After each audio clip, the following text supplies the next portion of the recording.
Hi, welcome to the Times of Israel's daily briefing. It is Thursday, January 29th, and I'm Jessica Steinberg. Just a quick note before we begin today. A lot of us are planning our summers now, so something to consider. We've recently been running Times of Israel's Tours of Israel, where our journalists, including yours truly, take you on our beats for a special, unique experience. There's one coming up in July. We'd love for you to join. For more info, just go to timesofisrael.com/join. Okay, back to today's podcast. I'm speaking today with Times of Israel founding editor David Horovitz. Hi, David. Welcome. Hey, Jessica. Hey there. Just going over our headlines right now.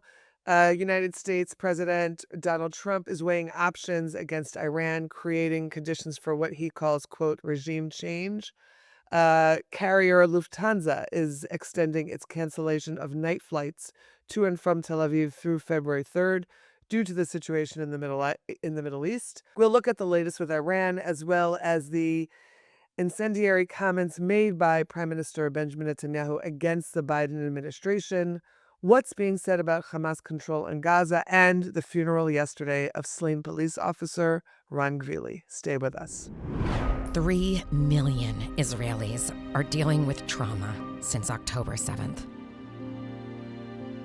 To help Israelis heal, Hadassah is there, with the largest rehabilitation center in Jerusalem, world-renowned medical centers, and youth villages. It's said, saving a life saves the world. Imagine helping millions. This is Hadassah, a life-changing force in Israel and the world.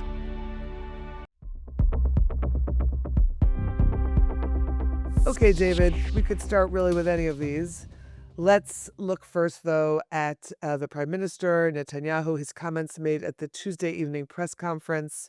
He spoke about a range of topics that you wrote about in your weekly op-ed, including, at the very end, he called it, it's basically an alleged arms embargo that he said was instated by the Biden administration, that he said directly caused the deaths of Israeli heroes, of Israeli soldiers who were fighting in Gaza at the time. So you really unpacked this in yesterday's op-ed, and I'd like you to talk about that. Okay, I know it was discussed a little bit on the podcast yesterday.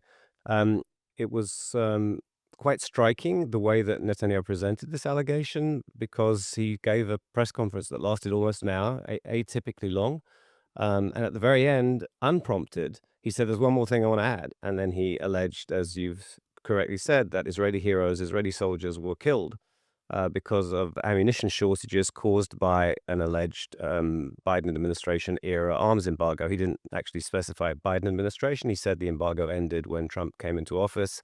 And he has in the past alleged an embargo, which Biden has denied. Biden has acknowledged. I think there's no argument that one shipment of kind of bunker buster or very heavy bombs was withheld at a time when there was concern in the administration about how they might be used, including as Israel was gearing up to enter Rafah, southern Gaza.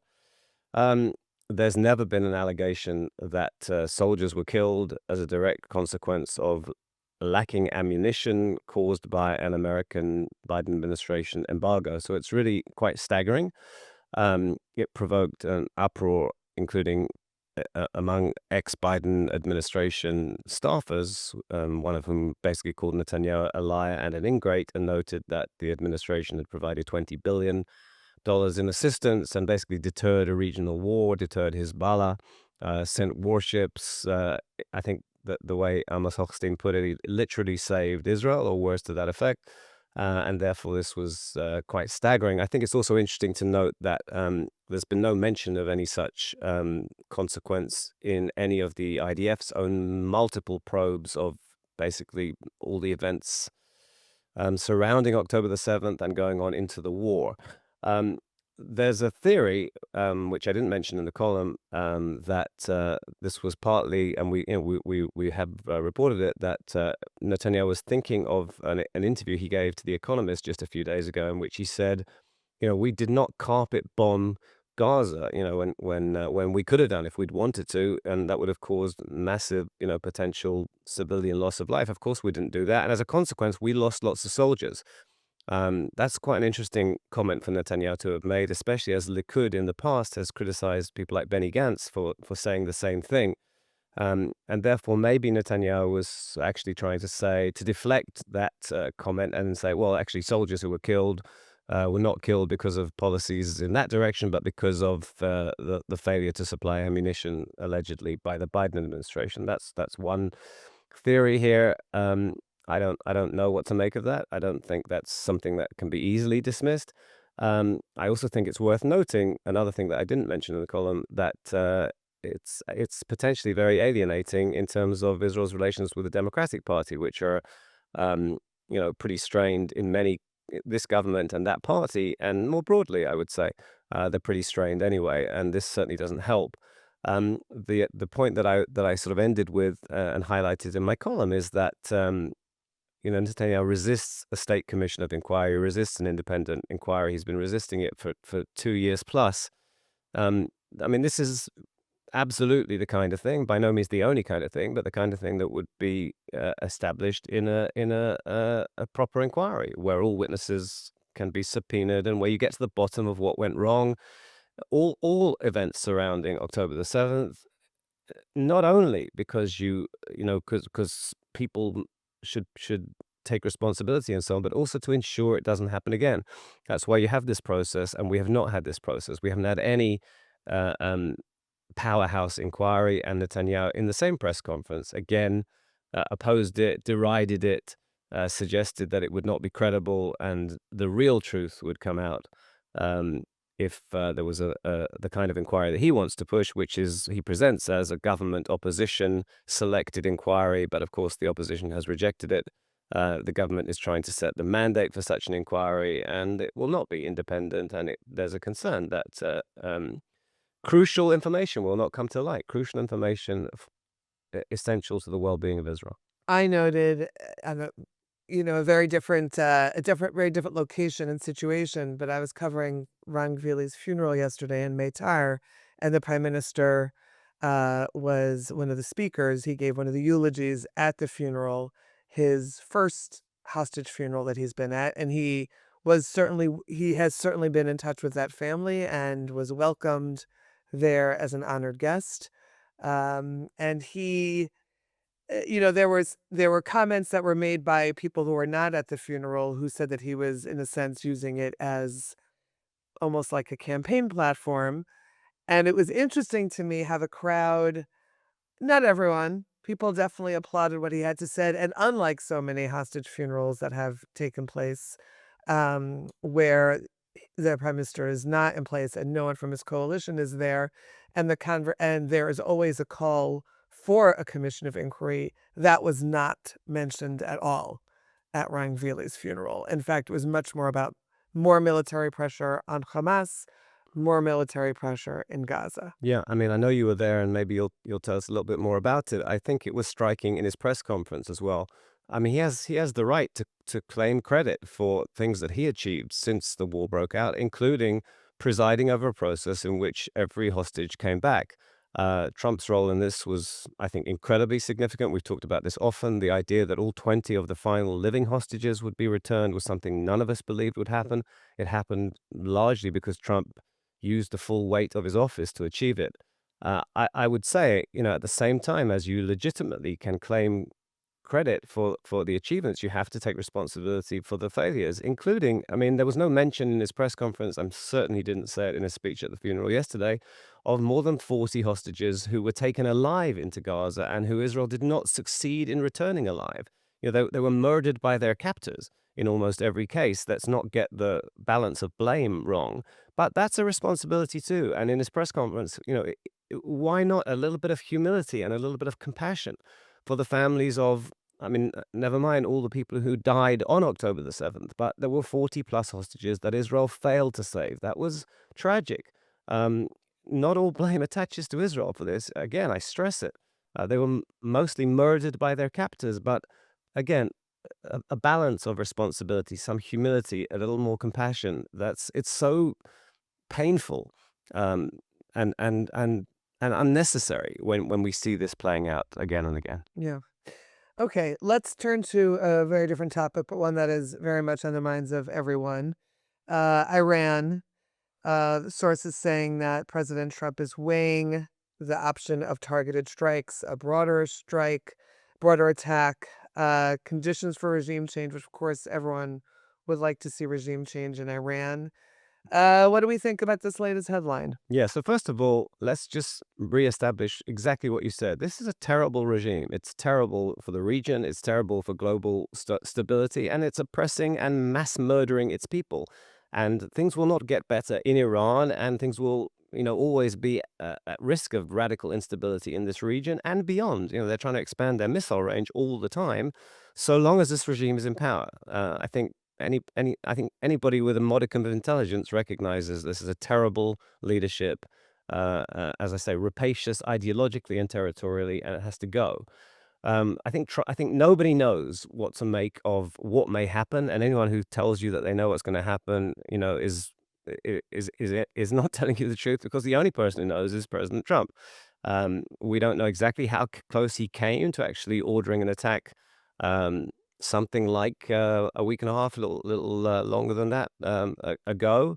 There have been reports that Israel was wary that there weren't enough mechanisms there to ensure that adequate defense, I think, for Israel and for others, were the U.S. to attack. Netanyahu did not answer a question on that.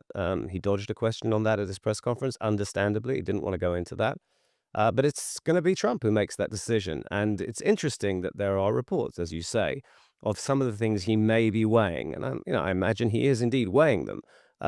If you want to achieve regime change, it's not going to be done by American airstrikes, but maybe there are things that can be done, including with the use of military force, that weaken the regime and give the protesters confidence that they will be able to oust the regime, right? It's their country, and this is the choice that they are desperately seeking to realize, right? So that's what it sounds like. Is the U.S. going to target key figures? Is it going to target key installations? Is it going to weaken the regime's capacity to crack down on protesters? Again, is it going to be able to take steps that give the protesters renewed confidence? As things stand, I imagine there is a very strong feeling among the protesters that once again they're being failed by the international community. We don't need to waste time on the hypocrisy and fecklessness of the United Nations, which basically does nothing, did nothing, takes no action, and compare that to all the attention it has given to the Israeli-Palestinian conflict over the years and the Israel-Hamas conflict and so on.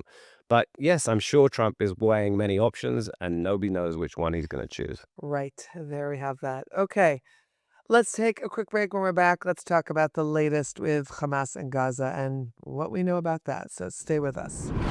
What if prayer doesn't work? This question strikes us as a distinctly modern one, an outgrowth of the slow disenchantment of the world. But in truth, the question is an old one, and one given space to breathe here. Welcome to Thoughts and Prayers. I'm your host, Jessica Fisher. Join me on a deep exploration of the relationship between religion and modernity through personal stories, classical texts, and conversations with leading rabbis, scholars, and educators. You're almost not supposed to be doing this interview. Our prayers accumulate on God's doorstep, piled outside like an unimaginably tall stack of letters. We cannot give up on the relationship because God doesn't come to the door as quickly as we may like. So let's keep knocking. Perhaps the gates of compassion will be opened. Join us every week on Thoughts and Prayers wherever you get your podcasts.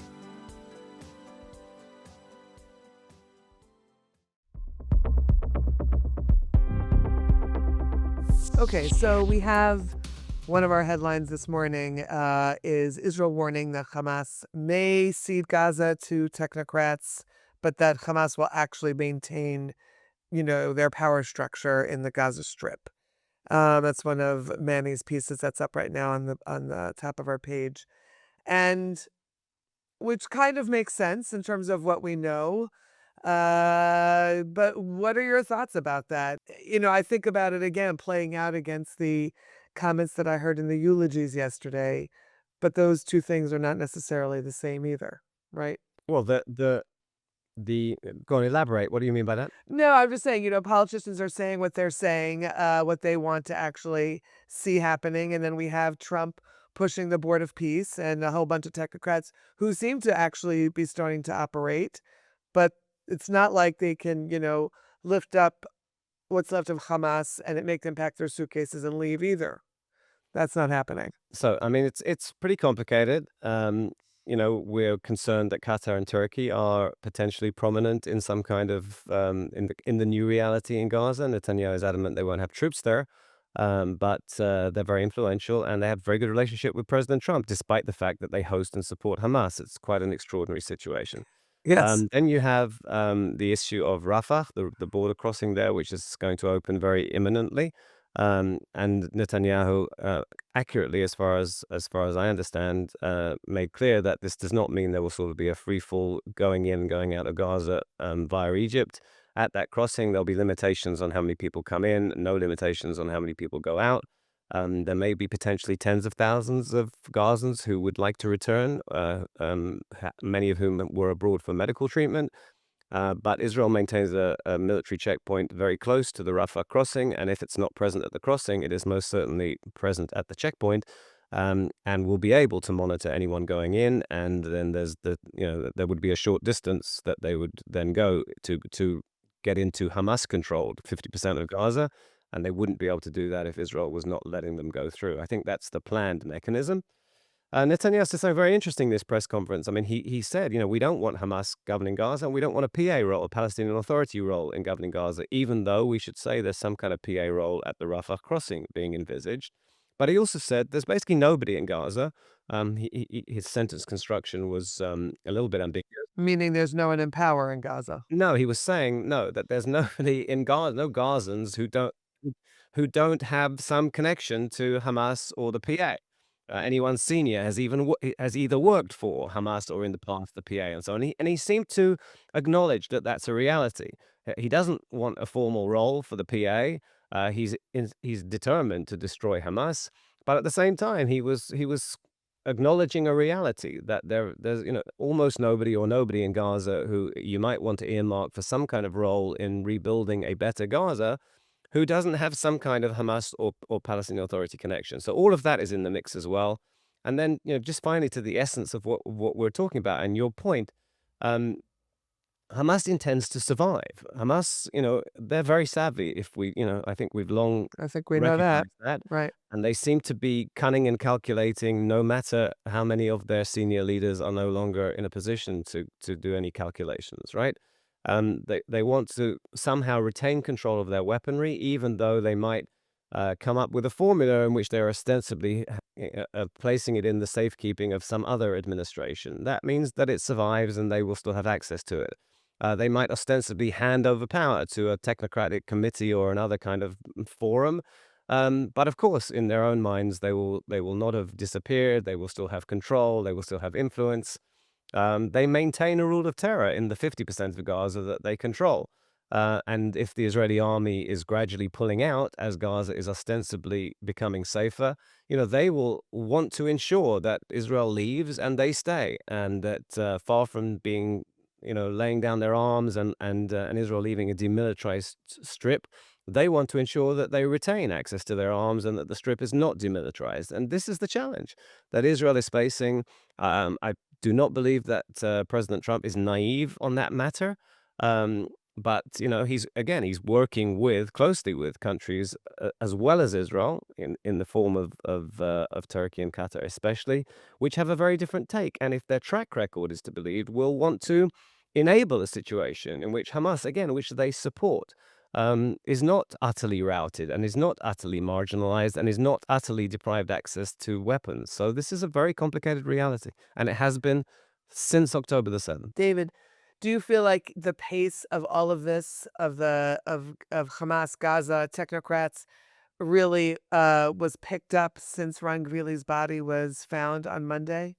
Since it was dug out of the cemetery?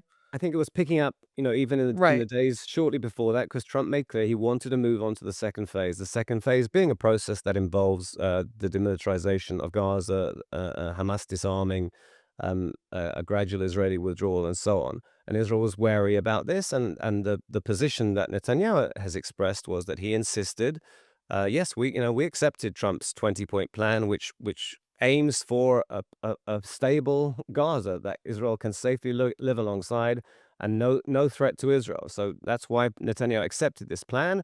But then there was this very formal first phase with the core elements that were specified, and that Israel and Hamas signed off on in October, as you will recall, last October. And there was an element of that first phase that hadn't been completed. Hamas was supposed to return all the living hostages and all the deceased, and or give all its information on the deceased within those first 72 hours. So of course that didn't happen, but gradually it was happening. And there was one deceased hostage where the information that Hamas had given was evidently not adequate for Israel to find him. Hamas had not returned him. And yes, so again, as Netanyahu said in his press conference the other day, Israel insisted that that first phase be formally completed, and it was. And therefore, there is a readiness to move on to the second phase, in which Netanyahu highlighted that the key imperative is the disarming of Hamas and the demilitarizing of Gaza. Right? That's the plan. All right, I think that takes us through what we have at the moment on the top of our pages. So thank you for telling us what you're thinking about all of it. It's always good to hear what you have to say, David. Thanks, Jessica. Always good to speak to you. For sure. And thanks to you, of course, for listening to the Times Visuals Daily Briefing. Stay tuned for tomorrow's installment. This episode was produced by the Podwaves. Of course, feel free to recommend us to other listeners and rate us wherever you find your podcasts. Until next time, take care and be well.